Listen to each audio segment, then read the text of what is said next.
Segundo alguns historiadores, teólogos e estudiosos sobre religiões, a Bíblia cristã guarda segredos que, se fossem completamente conhecidos e levados a sério, poderiam mudar a perspectiva dos fiéis e até mesmo mudar a forma com que acreditam nestes textos. Você sabia disso?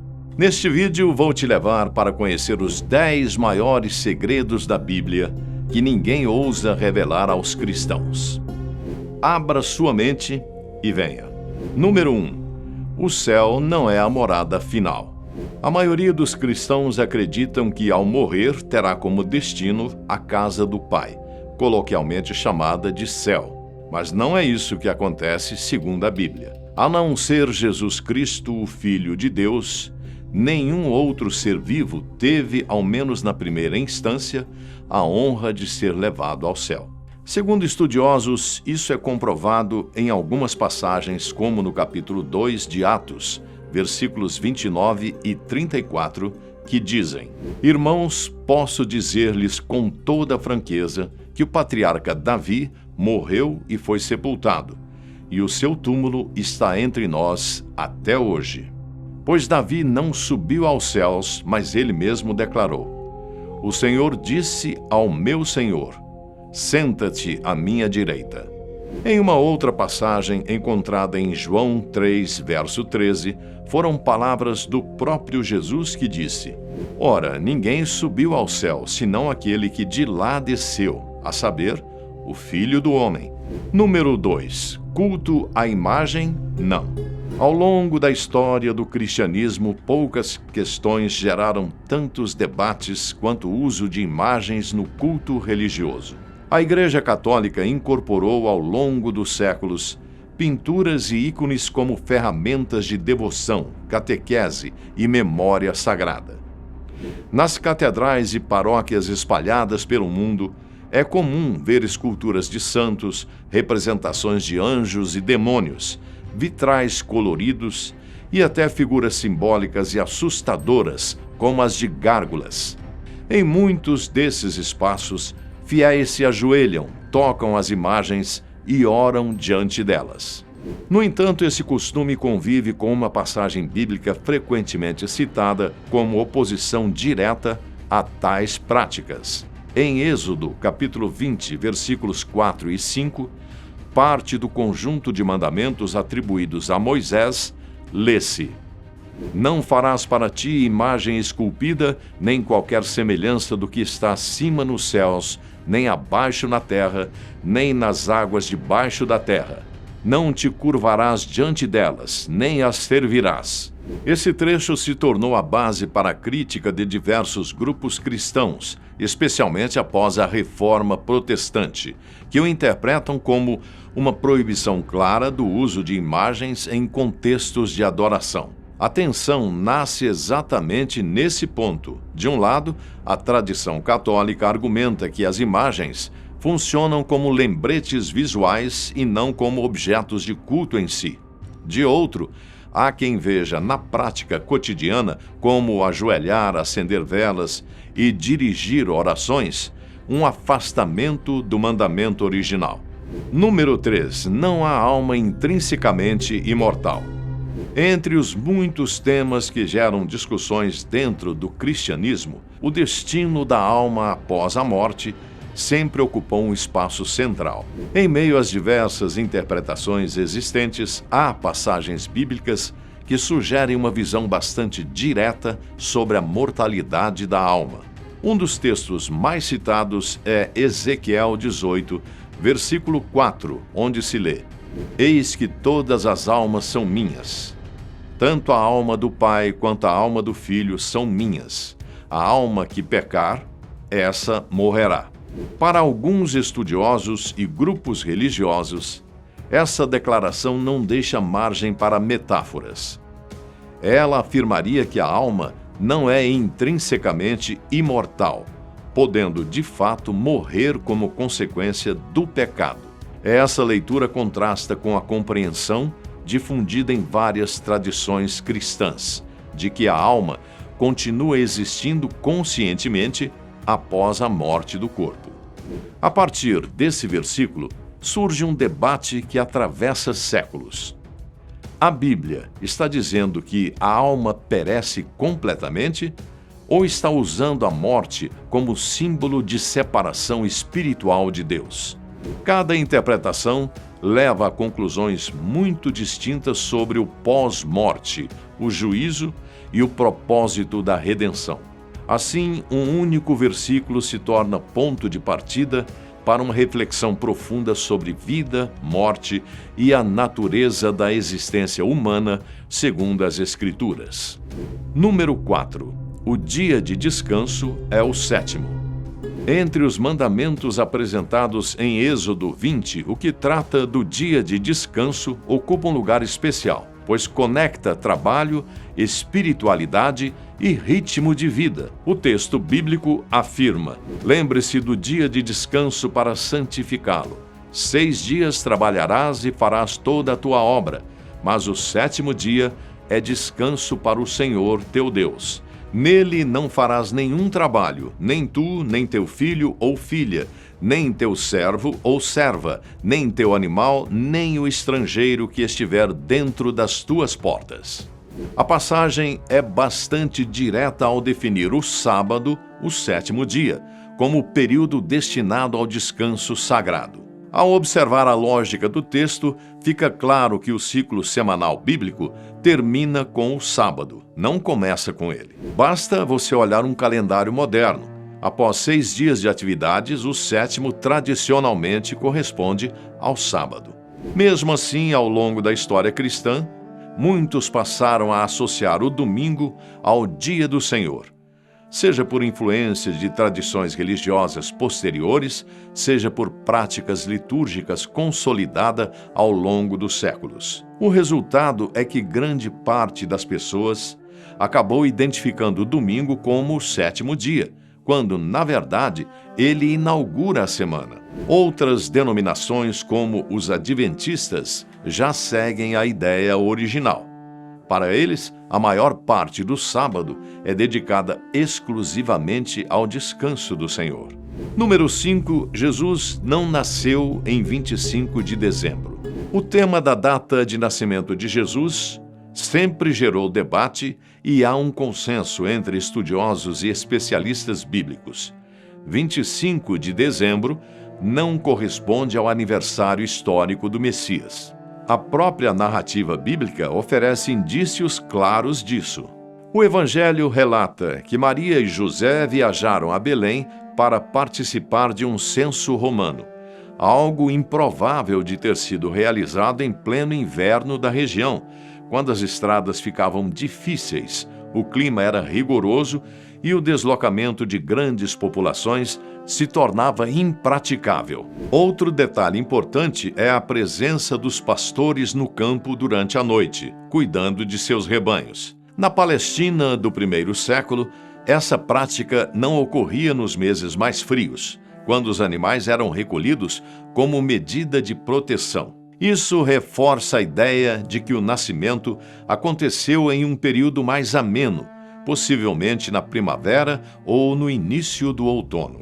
Com o passar dos séculos, a data de 25 de dezembro acabou sendo adotada por razões históricas, culturais e cada vez mais comerciais. A data está muito mais relacionada à cristianização de festivais pagãos do solstício de inverno do que a evidências bíblicas. Assim, a celebração do Natal nessa data tem um valor simbólico profundo para a tradição cristã, mas não corresponde ao registro histórico do nascimento de Jesus. Número 6. Jesus não ressuscitou num domingo de manhã. O mistério envolvendo o tempo em que Jesus permaneceu no túmulo é um dos pontos mais discutidos entre estudiosos do Novo Testamento. Em Mateus capítulo 12, verso 40, Jesus declara que, assim como Jonas esteve 3 dias e 3 noites no ventre do grande peixe, assim o Filho do Homem estará 3 dias e 3 noites no coração da terra. A afirmação é objetiva. Ele estabelece um paralelo literal entre os dois eventos, mencionando explicitamente 3 dias e 3 noites. Entretanto, a tradição mais difundida no cristianismo ensina que Jesus foi sepultado na tarde de sexta-feira e ressuscitou na manhã de domingo. Quando analisamos essa cronologia, percebemos que ela não preenche o período completo citado por Jesus. Seriam, no máximo, partes de 3 dias, mas não 3 dias e 3 noites completos. Essa discrepância levou estudiosos, historiadores e diferentes grupos religiosos a revisitar o tema ao longo dos séculos, explorando possibilidades alternativas. Teria a crucificação ocorrido um dia antes do que geralmente é ensinado? Existiria uma diferença cultural na contagem de dias nos tempos bíblicos? Ou a expressão usada por Jesus teria um significado idiomático que não corresponde a uma contagem literal de horas? Mais do que apontar culpados, a questão abre espaço para uma reflexão profunda sobre como as tradições se formam, como interpretações se consolidam e de que maneira textos antigos podem ser compreendidos à luz de seus contextos históricos e culturais. É uma discussão que continua viva, justamente porque toca no coração da fé cristã e na forma como ela foi transmitida ao longo dos séculos. Número 7. O primeiro ano bíblico não é 1º de janeiro. Quando observamos o calendário bíblico, percebemos que ele não segue a mesma lógica do calendário civil moderno. No capítulo 12, versículos 1 e 2 de Êxodo, Deus declara a Moisés e a Arão, ainda no Egito: "Este mês será o início dos meses para vocês. Será o primeiro mês do ano." Pouco depois, o texto identifica esse período. Em Êxodo 13, versos 3 e 4, Moisés relembra o povo da saída do Egito e acrescenta: "Nesse mês de Abibe, vocês saem." Abibe, que posteriormente passou a ser chamado de Nissan, corresponde à época da primavera no hemisfério norte, marcada pela renovação da natureza e pelo início de um novo ciclo agrícola. Ou seja, no contexto bíblico, o ano começa com a primavera, não no inverno profundo de janeiro. Número 8. O inferno não é eterno. A Bíblia afirma de forma direta que o salário do pecado é a morte, como vemos em Romanos 6, verso 23. Muitas tradições cristãs ensinam exatamente isso, mas ao mesmo tempo defendem que os ímpios viverão eternamente no inferno, sofrendo tormentos sem fim. Essa ideia, porém, parece entrar em conflito com o próprio conceito de morte apresentado nas Escrituras, além de levantar questões sobre o caráter divino. Quando olhamos para textos proféticos como Malaquias 4, encontramos uma descrição bem diferente da punição final. No versículo 1, lemos: "Vem o dia ardente como forno, em que todos os soberbos e praticantes do mal serão como palha.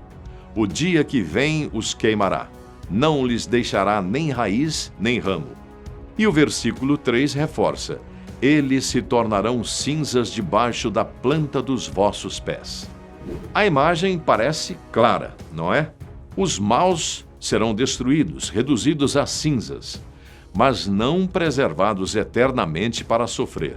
Isso aponta para um julgamento definitivo, não para um tormento interminável. Assim, a própria Bíblia mostra que a punição dos ímpios é finita, coerente com o que significa morte e não uma eternidade de sofrimento. Número 9. Nascer de novo não é se converter. Afinal, o que realmente significa nascer de novo?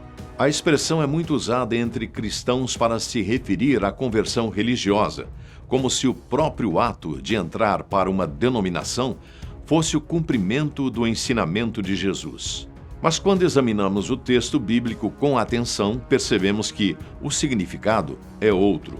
Em João capítulo 3, versículos 5 a 8, Jesus explica: "Quem não nascer da água e do Espírito não pode entrar no reino de Deus. O que nasce da carne é carne, e o que nasce do Espírito é Espírito.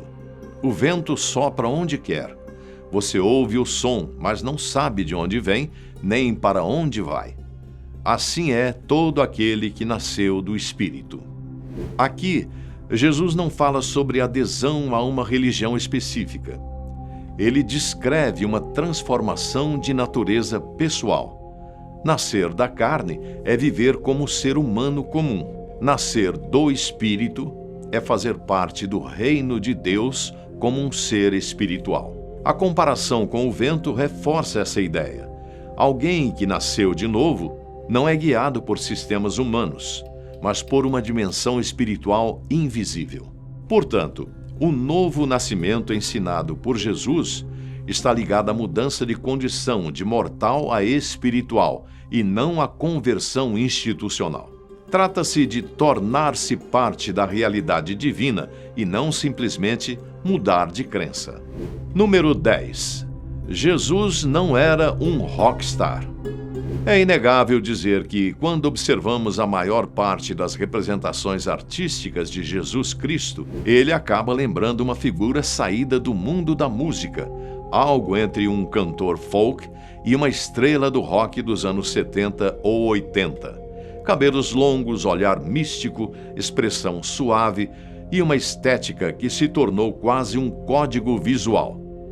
No entanto, essa imagem, popularizada ao longo dos séculos, está muito distante do que Jesus realmente foi. A verdade é que, no contexto do século I, os judeus da região não usavam cabelo comprido. A aparência masculina seguia padrões culturais bem definidos, ligados à identidade e à tradição religiosa.